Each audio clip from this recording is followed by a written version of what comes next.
Hi, I'm Mike Verbica. We'll be talking about the Solutions Network, case 7-2.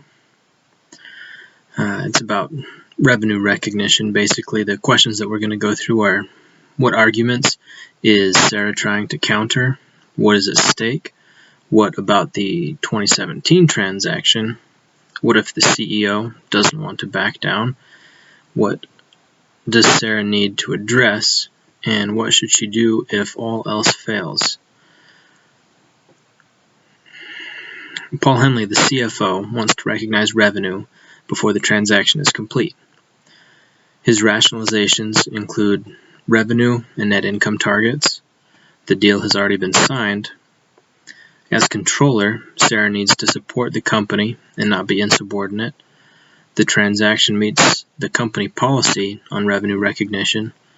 Sarah disagreed with Paul before, and in the end, he was deemed right.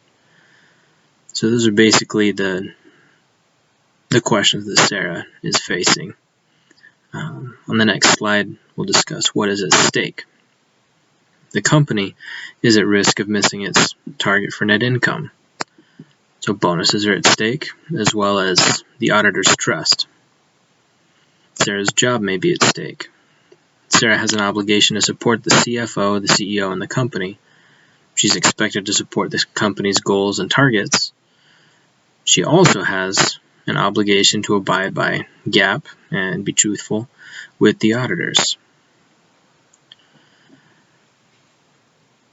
What about that 2017 transaction? In 2017, Sarah and Paul disagreed about the treatment of a certain transaction.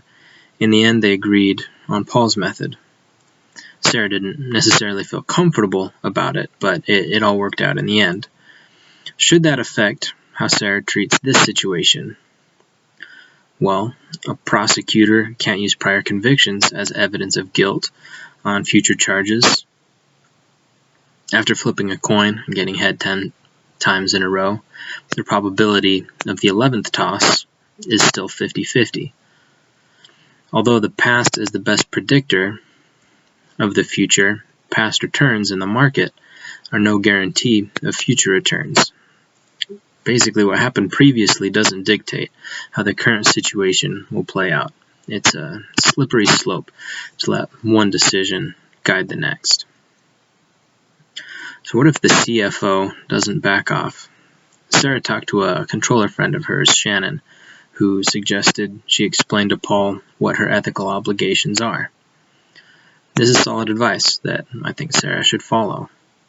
Paul might not back down, and that's okay. She could at that point suggest that they reach out to the auditors, see if they've got some direction for how to recognize this revenue, how to treat this situation. What does Sarah need to address? Earlier we talked about what rationalizations Paul might argue in their meeting. Sarah should likewise be prepared to discuss her obligation to uphold the law and follow GAAP first and foremost. The Nazis were tried for crimes against humanity. It didn't matter that they were just following orders. Many accountants have gone to prison for following orders.